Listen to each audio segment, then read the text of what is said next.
I am so excited that our next guest is on, and he will believe this, by the way, when I tell him. But only he would believe it because I've known him for so long. And by the way, his new book is out today. It's his lucky 13th book. It's our featured selection on Facebook and lauraingraham.com. Nixon's White House Wars, the Battles That Made and Broke a President and Divided America Forever. Pat Buchanan joins us now. Pat, first of all, congratulations on lucky number 13. How are you? We're doing fine.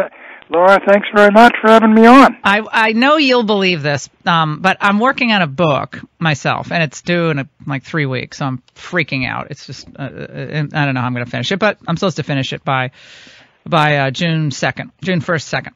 And so part of what I'm doing is I'm tracing populism from Reagan to Trump. And, of course, you're a major part of the book. And so I went back and I watched your 92 announcement at the State House, I think, in New Hampshire on December 10th, 1991. And I remember exactly where I was when I saw it. I was in New Haven, Connecticut, clerking on the Second Circuit Court of Appeals. And I was at home because they replayed it on C-SPAN because I was working during the day. I couldn't watch it. Oh, my God, I watched it, Pat. First of all, it like brought tears to my eyes because, number one, it was so great. And you were so far ahead of the curve on nationalism, on the need to hold Americans' allies accountable and contributing to their own defense, on the trade issue, the rising power of Asia. On all of these issues, you were decades ahead of everybody else. And I watched that speech, and I got a little emotional, frankly. But it was anyway. I had to tell you that, and I didn't even know you were coming on today. Then I was like, okay, Well, thank you. I think that was interrupted. Speech was also interrupted. Heckler. By hecklers. You know, they hauled him out, and I'm afraid one of my staffers body slammed the hecklers on the streets. Well, actually, Pat, non-politically correct action. Right, no, but Pat, you know what you said, and if I had another thing today, we'd be playing those sound bites because it's so funny. But you said, "Be gentle with him." You said, "Be gentle with him," which is like the opposite of Trump. Get him out of here, and you're like, "Be gentle with him." No, I'm sorry, but I howled laughing when I was rewatching. By the way, I'm going to tweet that around just for people to watch because you were the first Trumpist, really. I mean, you go back to Goldwater, but just on the sort of modern day politics, you were the first Trumpist. It was post-Cold War. The Cold War had really ended by then, and I thought, Bush had done a great job. It was very popular because of the war to liberate Kuwait, but they had all these new issues, and he was talking about a new world order.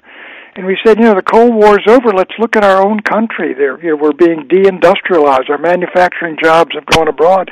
And then about a week later was when I was down on the border and by Duncan Hunter's father, the current congressman. Mm-hmm. We went down to that San Diego border. He said, "Pat, they're walking through here 5,000 a weekend."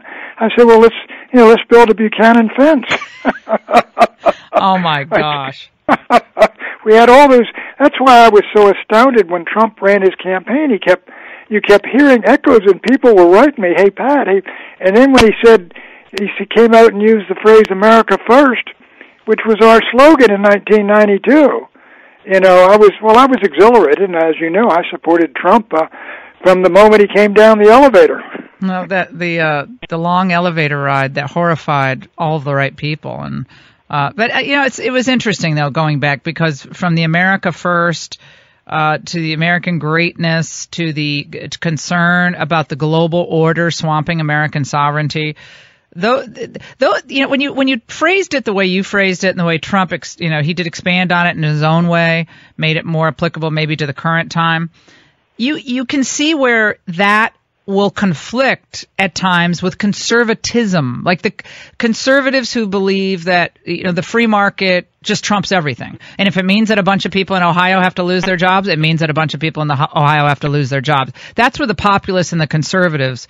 That's one of the key areas where they disagree. Exactly. I'm very much a traditionalist, and many of these conservatives have a real streak of sort of Goldwater libertarianism about them. And so that's where you get conflict. They say, let the free market decide, et cetera.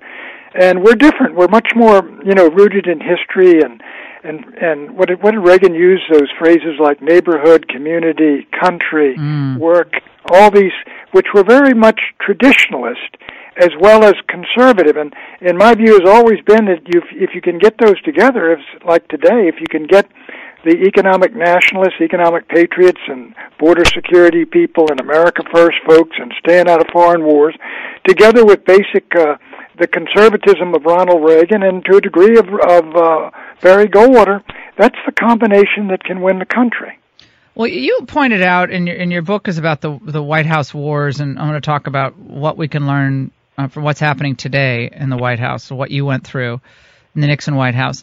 But Nixon was able to bring together the different strands in the Republican Party. There were the Rockefeller Republicans, which I still remember my mother railing against in Connecticut. Oh my God, right. She despised the Rockefeller. She said, by the way, she was all on the Buchanan brigades, like right away in '91. I remember her calling me because I was in New Haven, she was in Glastonbury. She calls me, she's like, "Laura, Pat's running. I'm going to see him. He's coming to Hartford. You came to Hartford for something." And my mom, I remember we fired a cannon from the steps of the Capitol or something. That's right. My mother was there. She didn't have her pitchfork, but she might as well have because she was all on your side.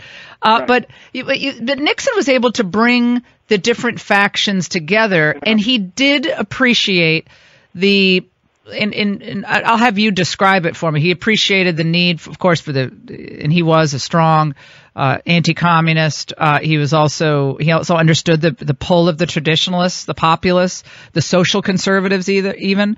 How was he able to discern all of that with obviously the massive re-election victory in 1972, especially?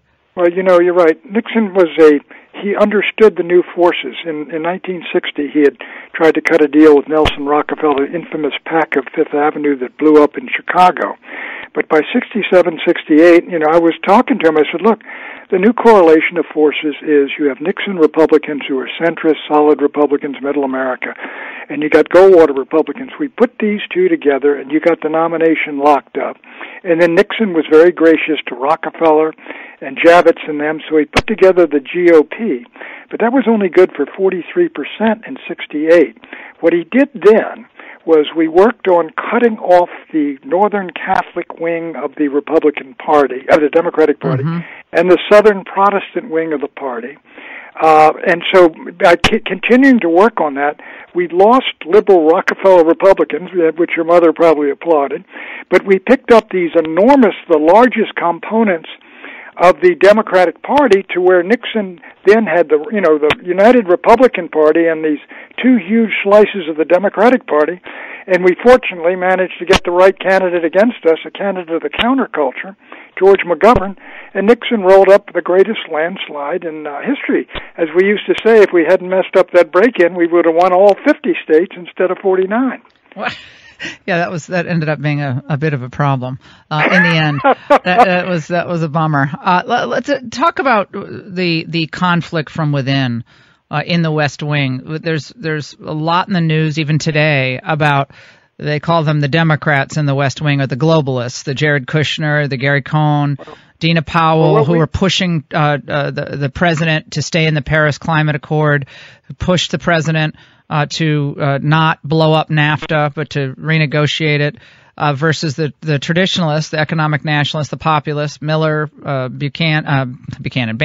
and there's some others burrowed in there too. But this is wild times over there in the West Wing now, and you guys had your own conflict.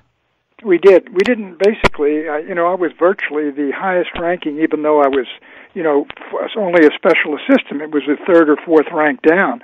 I was the highest ranking conservative in the White House.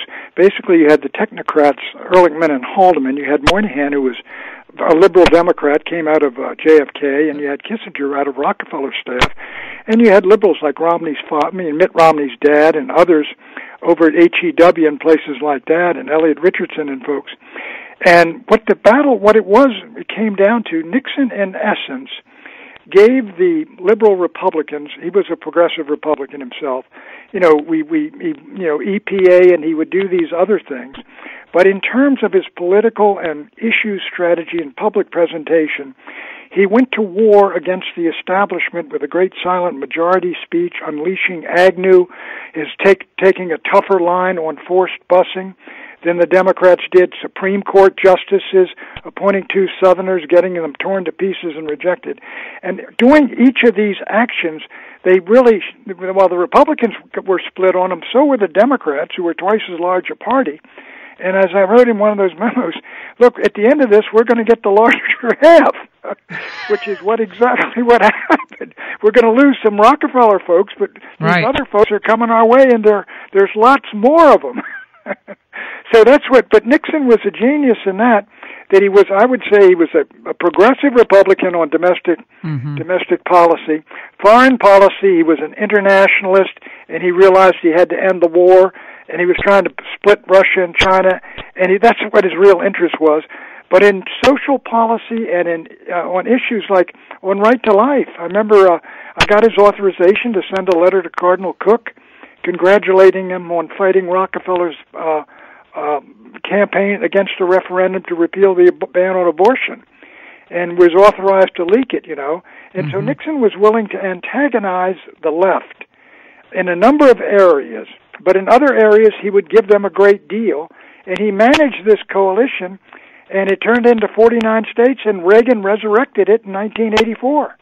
Yeah, I mean, what was the populist strain in what Nixon was doing? I mean, where was his populist streak? I would say it certainly was law and order, standing up against the demonstrators. Clearly that, and frankly, he was attacked by the media, and he unleashed Agnew on the media's power and bias, and we were talking about, breaking up the networks, and but he was the first president ever to do it. Lyndon Johnson said, you can't fight people who buy ink by the barrel. And so, but Nixon was willing to do that, and so he had all these, and also the Supreme Court. Nixon said, I'm going to put a Southerner on the court, and he sent up 2, and they tore him to pieces. But so doing, the Democrats, really alienated their Southern base. Virtually every senator in the South was a Democrat, alienated them, and he made Teddy Kennedy and Birch Bayh happy. But this was basically, it was a politics of dividing on various issues, and remaking the GOP into a party that really had reach, was standing for middle American, the forgotten Americans. Those were the silent majority. Those were all in Nixon's speeches. Did you write the silent majority? Who wrote that? Was that your line? That was my phrase. I brought it back. I was at the Chicago Convention. Norman Mailer and I watched the battle in Grant Park. Oh my gosh! From the 19th floor with a couple of drinks in hand. That must have been fun. As the cops went in there, and Jose Torres, the boxer, was there. He was cheering for the demonstrators, and I was cheering for the cops. But after that, I came back and I said, we're going to Chicago as our first stop in the campaign after this horrendous convention blow-up. And I said, we should stand behind the cops, say they might have made a mistake, stand behind the cops, and stand with a silent majority out there in Chicago and middle America who watch this and who support the cops. And we take our stand with those fellas, and, the Democrats, let them have those demonstrators if they want them. What happens to Donald Trump if he forgets his populist roots? We have about 20 seconds. I think he will lose the indispensable element of his winning coalition. I think he will break their hearts, and he will damage and destroy his potential, his possibility. I don't think he's going to do that. I think a lot of this comes right out of inside, and I hope so. Mm-hmm. But and I would advise him, stay out of any new wars the folks are planning for you. Oh, my gosh. More troops in Afghanistan. We didn't even have time to get to that, Pat. We could talk to you for an hour. And now they want more troops in Afghanistan, McMaster, and tens of thousands of troops. Just like, come on. We had 100,000 in there, and we couldn't do it. We had 10,000, 11,000 going to do it? No, 16 years later, America's longest war. Pat Buchanan, another tour de force. Nixon's White House wars, the battles that made and broke a president and divided America forever. Patrick J. Buchanan, there aren't many like him left, and just one of my favorite people, period. Pat, thank you so much. Congratulations on the book. Pick it up, buy it today.